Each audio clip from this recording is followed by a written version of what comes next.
all you magical people out there. Welcome to Unscripted with Amy Kruzic. Well, here's where I have a guest on and I ask them a question and they have no idea. I don't even have any idea what question I'm going to ask them, but we're going to chat about it and you never really know where the question's going to go. So let's get started and bring on Judy Nemeth. Yay, Judy. Hi, Judy. Hi, Amy. How are you? Good. How are you doing? Thank you so much for coming on. No problem. Having a good day. Good. Okay, so why don't we just get started and ask a question? And I'm just going to pull it out and we're going to see what one for Judy. Dun, da, da. Oh, okay. Let's see, Judy. Ready? If you could be famous, would you want to? Why?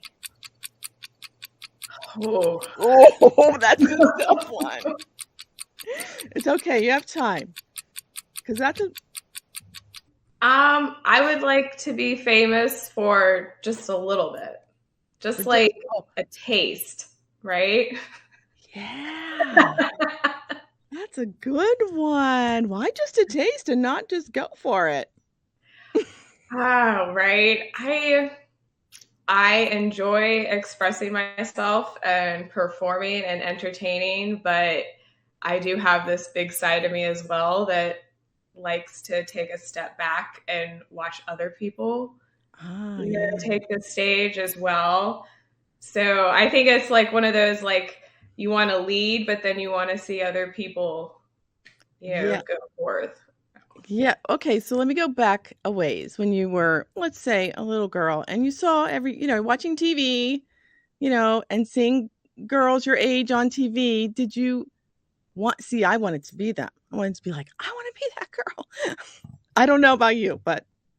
Well, that's the funny thing. So I started dance when I was 5. So I was doing like 4 different recitals a year by the time I was 6 and performing in front of over 200 people. And I had no problem with it at all. Like, I never had any social anxiety or anything about going up on stage, but I would not talk to anyone. Like, that was my thing as a child. Like, I never spoke to anyone, but that weirdly, I could get up on stage and dance. And I mean, I danced for guests when they would come to the house. I would tie scarves around my ankles and wrists and choreograph dances, and that choreographing went along all the way through middle school and whatnot. And whoa. So yeah, I have an itch to perform a lot. You do. Okay. But there is this other part of me that I think I don't know. Doesn't want to. Wonder why. Right. I don't know. Because you like to be in the spotlight, it seems like, as a kid. Now, like when as a kid, you were in the spotlight. Were you ever like, I don't like this anymore, or I got to step back? Like, yeah, I think it's the drama. I am a caregiver at heart, right? So like, I definitely, upsetting people has always been a tough one for me to, and so I think that's part of where when it comes to competition, I would be competitive to a certain point, and then I would just want to step away because I didn't want to deal with all that. Yeah. You probably saw all that can happen if you're really famous. Maybe you already saw that. And I definitely, for some reason, attracted the mean girls when I was younger. I think having brothers growing up, I really didn't understand girls. And so then going into grade school, I mean, I couldn't wrap my head around it. And so there's a lot of crying in my early years. Oh, yeah. So I think that too. And a lot of it is like jealousy, right? Like, I had a lot of little boyfriends in kindergarten. Like, I got along with the guys. And so I think that girls, they get jealous and that kind of stuff. I hear you. Me too. Same thing. I get along better with the guys than, Some of the When I'm girls. just playing tag, I'm just playing freeze Yeah. tag. Like I love freeze tag, and I just remember being like, they play all the fun games.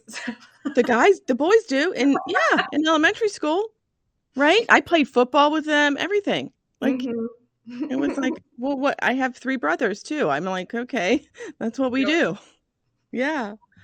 Oh my gosh, that's so cool. So let's just go a little further with this.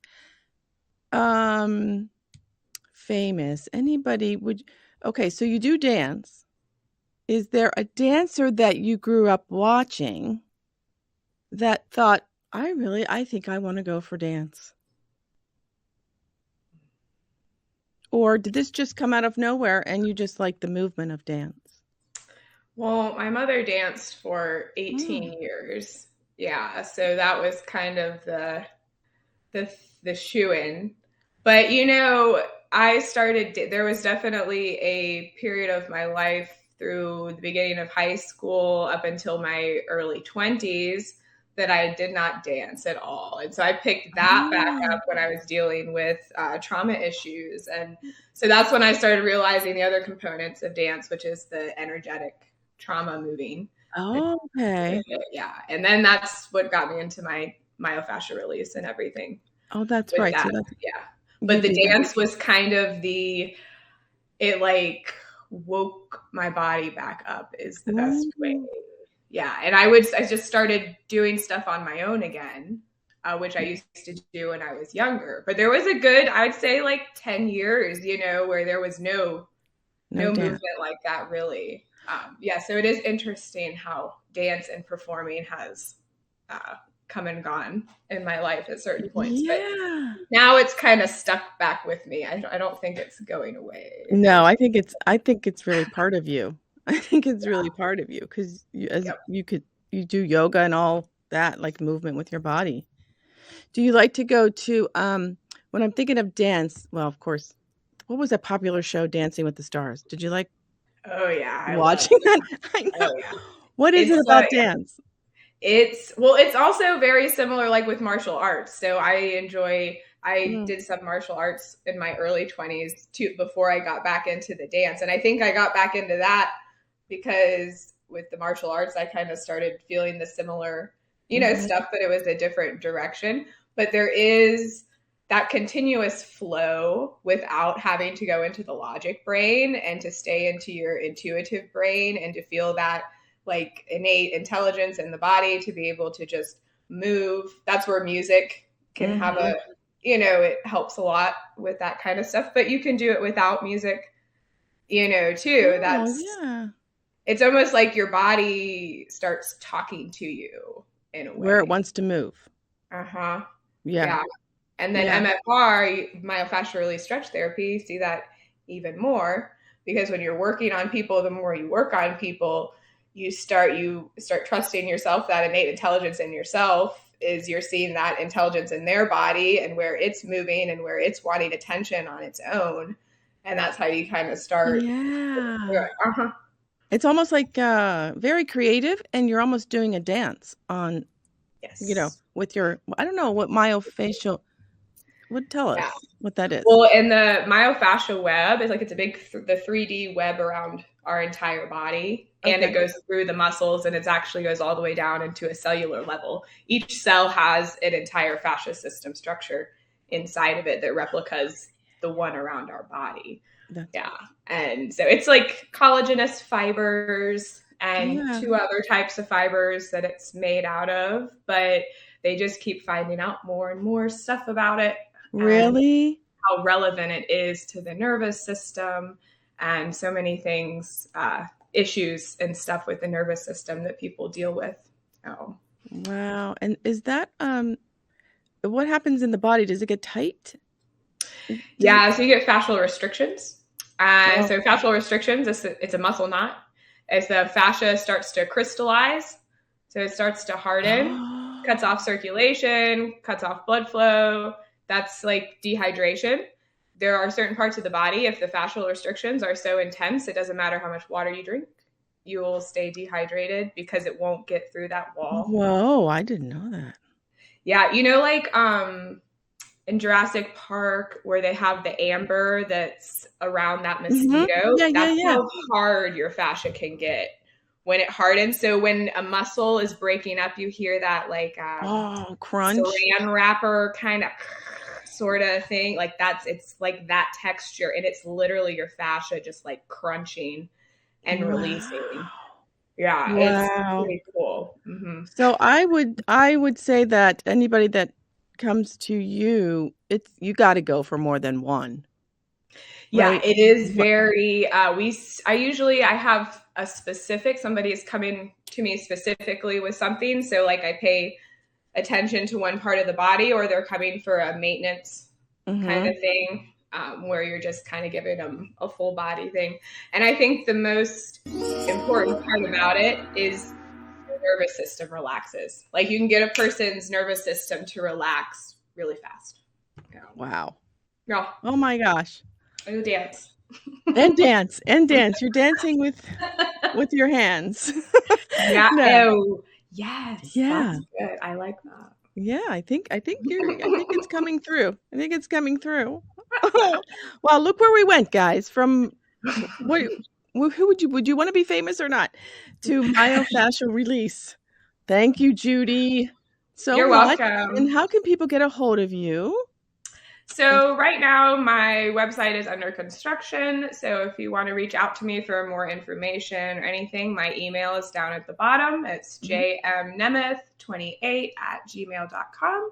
And I will get back to you as Oh, swiftly as I can. yes. Everybody check her out. Yes. Do a myofascial. That sounds very interesting. I'm actually gonna look that one up because Yes, John. Also, my teacher was John F. Barnes, and Oh, it's a technique. Yeah, he's been teaching for 60 years. So big shout out to him because oh. it's a So very certified powerful by one. him. You're certified by yeah. Yes, yeah, Oh, awesome, and awesome. cranial. What? Cranial? Yeah. Mm-hmm. Ooh. Okay, Judy's got a lot of talent, guys. Judy's got a lot of talent. Okay, I'd like to leave you all with a question, and you can leave your answers below in the comments. What do you wish someone taught you a long time ago? That's a really good question. Ooh. Um, yeah, I'm thinking that I wish I was taught how to fix cars because I don't even think I can change a tire. But thank goodness for YouTube on the side of the road. You can just, I don't know. But anyways, stay magical, everybody, and thank you. Bye.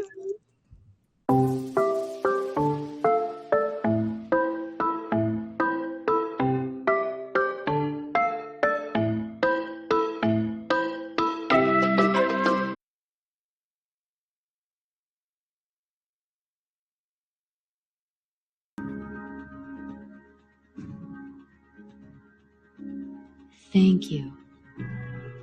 Tell me how you want to be loved.